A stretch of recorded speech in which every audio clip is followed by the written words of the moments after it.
નમસ્કાર દર્શક મિત્રો, એચડી ન્યૂઝમાં આપનું હાર્દિક સ્વાગત છે। હું છું આપની સાથે આરડી વાઘેલા। જોઈએ આજના મુખ્ય સમાચાર। કેન્દ્રની નરેન્દ્ર મોદી સરકારના સફળ અને યશસ્વી 12 વર્ષ પૂર્ણ થવાના ઉપલક્ષમાં અંકલેશ્વરના શારદા ભવન ખાતે ભરૂચ જિલ્લા ભારતીય જનતા પાર્ટી દ્વારા રાજ્યના આરોગ્ય અને ભરૂચ જિલ્લા આભારી મંત્રી પ્રફુલ્લ પાનસેરિયાના અધ્યક્ષસ્થાને વિશેષ મીડિયા સંવાદ કાર્યક્રમનું આયોજન કરવામાં આવ્યું હતું। આ કાર્યક્રમનો મુખ્ય હેતુ સરકારની 12 વર્ષ વિશ્વાસ, વિકાસ અને જનકલ્યાણની ઐતિહાસિક સિદ્ધિઓને મીડિયાના માધ્યમથી જન સુધી પહોંચાડવાનો હતો। અંકલેશ્વરના શારદા ભવન ખાતે કેન્દ્રની નરેન્દ્ર મોદી સરકારના સફળ અને યશસ્વી 12 વર્ષ પૂર્ણ થવાના ઉપલક્ષમાં મીડિયા સંવાદ કાર્યક્રમ રાજ્યના આરોગ્ય અને ભરૂચ જિલ્લા પ્રભારી મંત્રી પ્રફુલ્લ પાનસેરિયાના અધ્યક્ષસ્થાને યોજાયો હતો, જેમાં જળસંપત્તિ મંત્રી ઈશ્વરસિંહ પટેલ, જિલ્લા ભાજપ પ્રમુખ પ્રકાશ મોદી, જિલ્લા પંચાયત પ્રમુખ ડિમ્પલબેન રાજ, ભરૂચના ધારાસભ્ય રમેશભાઈ મિસ્ત્રી, ઝઘડિયા ધારાસભ્ય રીતેશ વસાવા ઉપસ્થિત રહ્યા હતા।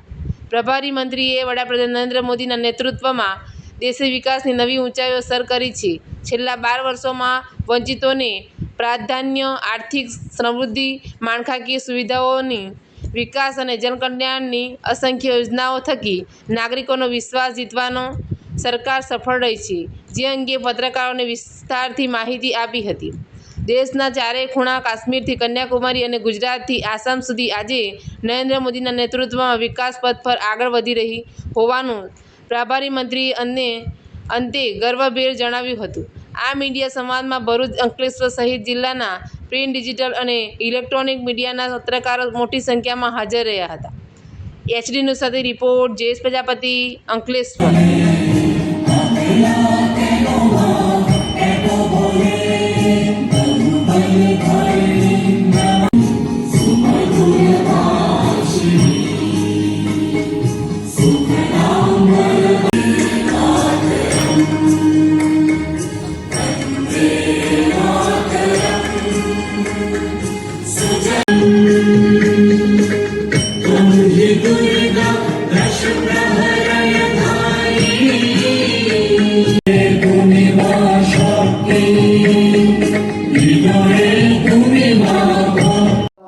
નરેન્દ્રભાઈ મોદી કે જેઓએ વિદ્યાર્થીઓ માટે વિકાસના કામ કર્યા છે, ઇન્ડસ્ટ્રીયલિસ્ટ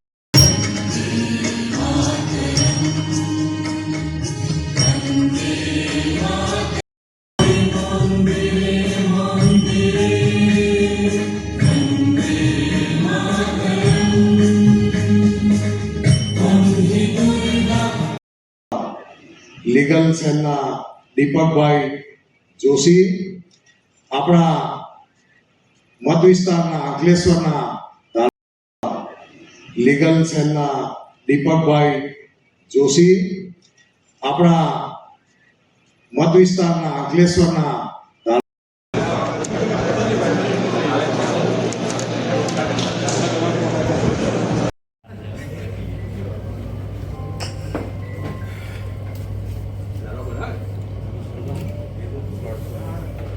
નમસ્કાર।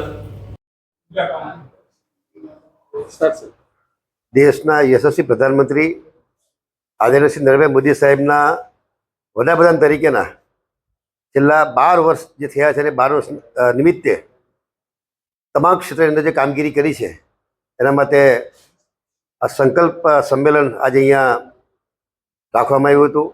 જે પ્રકારે છેવાડાનો માનવી હોય એ તમામને તમામ યોજનાના લાભો મળે, આયુષ્યમાન કાર્ડ હોય, જનધન યોજનાઓ હોય, પ્રધાનમંત્રી આવાસ યોજના હોય, પ્રધાનમંત્રી કિસાન સન્માન નિધિ હોય, આ ખેડૂતોના દરેકના ખાતાની અંદર ડીબીટી દ્વારા પૈસા એના પરે। ભૂતકાળમાં જે વચ્ચેની કટકી ખવાતી હતી, કટકી પર બંધ થઈ ગયા છે, જેના કારણે જોઈએ છે કે 25 કરોડથી પણ વધારે લોકો ગરીબી રેખામાંથી બહાર આવ્યા છે। 81 કરોડ લોકોને આજે પણ મફત અનાજ કોરોના કાળથી આજ દિન સુધી આપવામાં આવી રહ્યું છે। રાષ્ટ્રીય ધોરીમાર્ગની વાત કરીએ ત્યારે 2014 પહેલાં એક દિવસની અંદર 11.6 કિલોમીટર રસ્તાઓ બનતા હતા, આજે પર ડે 34 કિલોમીટર રાષ્ટ્રીય ધોરીમાર્ગ બની રહ્યા છે। એ જ રીતે સમગ્ર ક્ષેત્રની અંદર પીવાનું પાણી હોય, સિંચાઈનું પાણી હોય, એના માટે પણ અનેકવિધ કામગીરી કેન્દ્ર સરકાર રાજ્ય સરકાર દ્વારા પણ થઈ રહી છે. ત્યારે આ 12 વર્ષના શાસનની અંદર મોદી સાહેબે જે કામગીરી કરી છે એને લઈને આજે જ્યારે ગુજરાતના મુખ્યમંત્રી હતા ત્યારે ગુજરાતની અંદર 2001થી 2014 સુધી આ રાજ્યના મુખ્યમંત્રી તરીકે જે ખૂબ સારી કામગીરી કરીને એક મોડેલ સ્ટેટ તરીકે ગુજરાત ઉભરી આવ્યું છે. આજે જોઈએ છે કે એ વખતે મોદી સાહેબ ગુજરાતના મુખ્યમંત્રી ત્યારે મા વાત્સલ્ય યોજનાની શરૂઆત કરી હતી આરોગ્ય માટેની.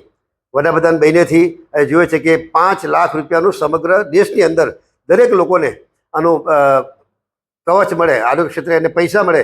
ભૂતકાળની અંદર આવી કોઈ યોજનાઓ નહોતી. પૈસા વિના પોતાના સ્વજન કમાનાર એકને એક વ્યક્તિ એને ગુમાવવો પડતો હતો, લાડકવાળા દીકરાને પણ ગુમાવવો પડતો, કારણ કે પૈસા નહોતા. જ્યારે આજે માત્ર સરકારી હોસ્પિટલ નહીં પરંતુ શહેરની સારામાં સારી હોસ્પિટલની અંદર તમે ટ્રીટમેન્ટ કરી શકો.